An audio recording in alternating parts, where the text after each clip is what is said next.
One nation boss, enter with your change, yo. This conductor no get change, yo. One nation boss, corruption village, no enter. Papashan Avenue, no way for you. Segregation crescent, no room for you here. Because this boss know they pass through impunity and animosity road. Straight down Peace Avenue to Unity Crescent. In connection with Equity Expressway we go. One nation boss, enter with your change. But damn in no time, carry wale collect down. So go like by watch your mirror. Carry waka, carry zoom, carry waka, no shaking.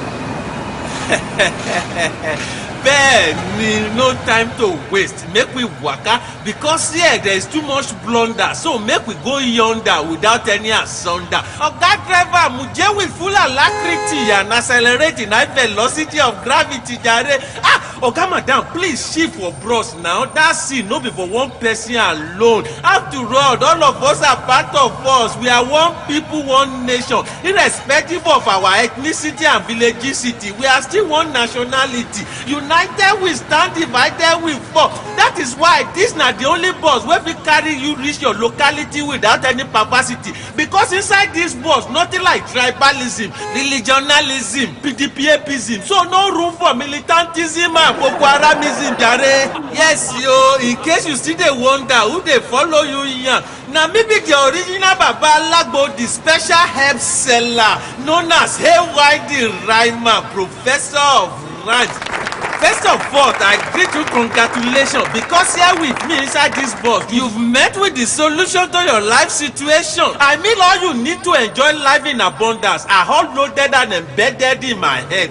Quickly, the first herbs wey I get for everyone today na turning for a life of serenity in every vicinity without austerity, the mother of liability. With these herbs, you can travel to United States without visa, even eat burger plus including pizza. This tonic can even transform any nation from autocracy to true democracy without making things go crazy. And the second herb wey I get na herb wey dey turn pressure to pleasure, coupled with treasure that no man can measure.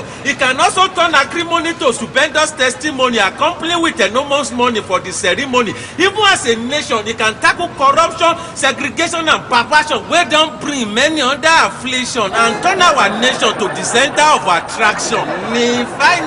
Finally, let me quickly introduce to you the last app wey be the original Gbogbo Nise. Any other Gbogbo Nise is a counterfeit. Without this last medicine, the other first two are useless. Even Baba God himself, the creator of heaven and earth, is incomplete without this herb. So, ladies and gentlemen, I present to you the secret of success and good life that is called the Word of God. As it is written in Holy Bible and Holy Quran, that word is a lamp unto my feet and a light unto my path. For in the beginning was the Word, and the Word was with God, and the Word was God. The same was in the beginning with God. All things were made by him, and without him nothing was made that was made. Meaning God created the world by his word, and he has placed us in the world to create our own world by his word. No wonder even honor his word more than his name. So why can't we as a nation, as an individual, seek direction in God's word? Have we forgotten that to ignore God as refuge is an invitation to the camp of refugee? Why putting our trust and hope in politicians, forgetting that except the Lord build the house, the builders are doing in vain? No, except the Lord wash the city, their bookies are doing but just in vain. No,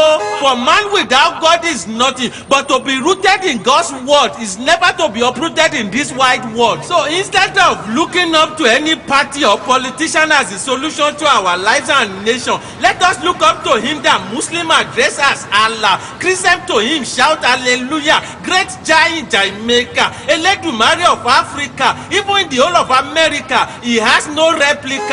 Because his white throne is highly exalted far above the White House. The Arugbo Ojo that is greater than Obasanjo. The Oba Igu that is far better than Atiku. Oba tí ń gbọ́ àdúrà even after the death of President Yar'Adua. Oba tí ń ṣe gudugudu méjèèjì ńlá nínú ibú even after the death of Baba Adedibu. The same God tó gbà mí kúrò lágbo olórí ibú certainly is more honourable than Aṣíwájú Tinubu. Àmín alápálá tó sunlé Bayero like umbrella. His leadership is even more suitable than that of Nelson Mandela. My God, that favor King David with Goodluck before Jonathan. Surely his policies can never be compared with that of Goodluck Jonathan, because his Rock of Ages, my eternal rock, is more reliable than Aso Rock. He has been on the throne before the arrival of Mongo Park. That is why he waits for no approval from David Mark. He is the Lord of all tribes, yet he has no tribal mark. Bẹ́ẹ̀ni, ọ̀gá mi, we are heading towards the last bus stop. Oh, thank God. Ó sanwó, get ready to bọ́nlẹ̀. Go by the way of slow. Olóyún ó pamọ́, ó fa báàgì dání. I say when you reach your bus stop, make you shout well.